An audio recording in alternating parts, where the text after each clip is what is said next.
Manajemen Keselamatan Kebakaran Gedung atau biasa disingkat MKKG adalah bagian dari manajemen gedung untuk mewujudkan keselamatan penghuni bangunan gedung dari kebakaran dengan mengupayakan kesiapsiagaan instalasi proteksi kebakaran agar kinerjanya selalu baik dan siap pakai. Untuk pelaksanaan MKKG paling sedikit terdiri dari tahapan program kerja, struktur organisasi, tugas dan fungsi, koordinasi, sarana dan prasarana, standar operasional prosedur dan TRDK, pelatihan dan simulasi evakuasi kebakaran, serta pengesahan. Untuk tahapan program kerjanya, yang pertama sebelum terjadi kebakaran, yang kedua saat terjadi kebakaran, yang ketiga setelah terjadi kebakaran. Pada kesempatan kali ini saya akan menjelaskan terkait pelaksanaan tugas manajemen keselamatan kebakaran gedung setelah terjadi kebakaran. Tahapan program kerja sebelum terjadinya kebakaran yang pertama menyusun rencana pemeliharaan dan perawatan peralatan proteksi kebakaran dan sarana jalan keluar untuk sarana penyelamatan jiwa. Yang kedua, menyusun rencana dan melakukan latihan penanggulangan kebakaran termasuk di dalamnya simulasi dan gladi evakuasi penghuni. Yang ketiga, menyusun RTDK dan bencana lainnya.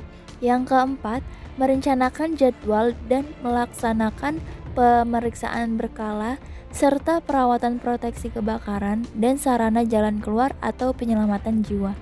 Yang kelima, meningkatkan kompetensi personal MKKG dalam bidang pencegahan dan penanggulangan kebakaran. Selanjutnya, menyusun jadwal dan melaksanakan sosialisasi atau penyuluhan pencegahan kebakaran kepada pengelola maupun penghuni bangunan gedung. Dan yang terakhir, melakukan koordinasi dengan dinas pemadam kebakaran. Selain tahapan program kerja sebelum terjadinya kebakaran, ada pula tugas dan fungsi dari manajemen keselamatan kebakaran gedung. Untuk tugasnya yaitu melaksanakan pencegahan pemadaman kebakaran dan penyelamatan jiwa dalam bangunan gedung. Untuk fungsinya, yang pertama perencanaan keselamatan kebakaran dan bangunan gedung. Yang kedua, pemeriksaan dan pemeliharaan peralatan proteksi kebakaran, sarana penyelamatan jiwa dan akses pemadaman kebakaran. Yang ketiga, pelatihan personel dan penghuni. Yang keempat, pelaksanaan pemadaman tahap awal. Yang kelima, pelaksanaan penyelamatan jiwa. Yang keenam, pelaksanaan evakuasi penghuni, penyusun standar kebakaran dan penyelamatan jiwa. Yang terakhir, berkoordinasi dengan dinas dan instansi terkait dalam pencegahan, pemadaman, dan penyelamatan jiwa.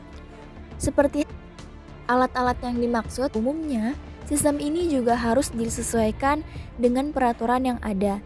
Di Indonesia, sistem keselamatan kebakaran gedung harus sesuai dengan Peraturan Menteri Pekerjaan Umum Nomor 26/PRTM/M/2008 serta Undang-Undang Nomor 28 Tahun 2002. Sistem manajemen keselamatan kebakaran gedung tentunya tidak berdiri sendiri, melainkan merupakan integrasi dari beberapa sistem lainnya. Pertama, sistem proteksi pasif yang merupakan sistem yang berisi alat-alat yang membantu penghuni gedung untuk menghindari kebakaran. Alat-alat yang dimaksud adalah penggunaan tangga darurat, yaitu terkait dengan sistem proteksi pasif. Aksesibilitas tangga darurat harus sangat mudah dan dapat dilihat oleh penghuni gedung. Jadi, semua penghuni bisa segera melihat dan mengakses tangga darurat saat terjadi kebakaran. Pastikan tangga darurat telah dilengkapi oleh rambu-rambu petunjuk arah supaya penghuni gedung tidak tersesat. Tangga darurat juga perlu dilengkapi dengan pintu tahan api. Selanjutnya, pemakaian pintu darurat. Selain tangga darurat, pemakaian pintu darurat pun harus diperlihatkan dalam sistem manajemen pasif. Pintu darurat yang dipakai harus sudah dilengkapi kaca tahan api dan alat penutup otomatis. Untuk keselamatan penghuni gedung, pintu darurat juga harus tahan api setidaknya dalam waktu 2 jam dan penggunaannya hanya saat terjadi kebakaran. Selanjutnya, penerangan darurat. Saat terjadi kebakaran, Lampu utama sebuah gedung tentunya akan mati dan membuat penghuni gedung kesulitan untuk melihat. Untuk itulah gedung harus mempunyai penerangan darurat yang sangat penting dan dipasang pada tempat-tempat yang strategis. Penerangan darurat ini bisa dipasang pada tangga darurat atau di sepanjang jalur menuju keluar gedung. Supaya berfungsi secara optimal, penerangan darurat wajib terus menyala meski tanpa suplai dari listrik PLN. Selanjutnya, konstruksi tahan api. Konstruksi tahan api ini wajib ada di semua bagian gedung. Dengan demikian, api penyebab kebakaran tidak bisa menyebar luas dan bisa segera diantisipasi. Selanjutnya, rambu evakuasi dan rambu alat pemadam api. Dua jenis rambu kebakaran ini wajib ada untuk memberi informasi pada penghuni gedung bahwa kebakaran telah terjadi. Rambu evakuasi yang terpasang dengan baik akan memberitahu penghuni gedung untuk ke tempat evakuasi. Rambu evakuasi ini juga memberikan petunjuk di mana titik kumpul dan pintu keluar berada ketika keadaan darurat.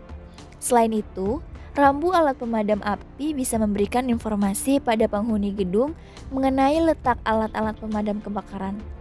Dengan demikian, penghuni gedung bisa menggunakan alat-alat tersebut untuk memadamkan sumber api supaya tidak membesar. Selanjutnya, alat komunikasi darurat. Alat komunikasi darurat biasanya terpasang di bagian dinding darurat. Salah satu contohnya adalah speaker yang bisa dipakai untuk memandu penghuni gedung yang akan keluar saat terjadi kebakaran. Berikutnya adalah sistem proteksi aktif dengan alat atau instalasi yang bisa dipakai penghuni gedung untuk mendeteksi dan memadamkan kebakaran. Alat-alat yang termasuk sistem proteksi aktif yaitu yang pertama, instalasi hidran. Instalasi hidran bisa dipakai untuk memadamkan kebakaran gedung berskala besar. Yang kedua, instalasi sprinkler otomatis. Instalasi ini berbentuk pipa yang hanya berfungsi ketika kebakaran terjadi. Alat ini sepenuhnya berfungsi secara otomatis ketika suhu ruangan gedung naik hingga 68 derajat Celcius. Yang ketiga, ada instalasi alarm dan pendeteksi kebakaran. Sesuai dengan namanya, instalasi ini berfungsi untuk mendeteksi dan memberitahu penghuni bahwa telah terjadi kebakaran pada gedung. Instalasi ini bisa dijalankan secara manual maupun otomatis. Lalu selanjutnya, alat pemadam api ringan atau APAR.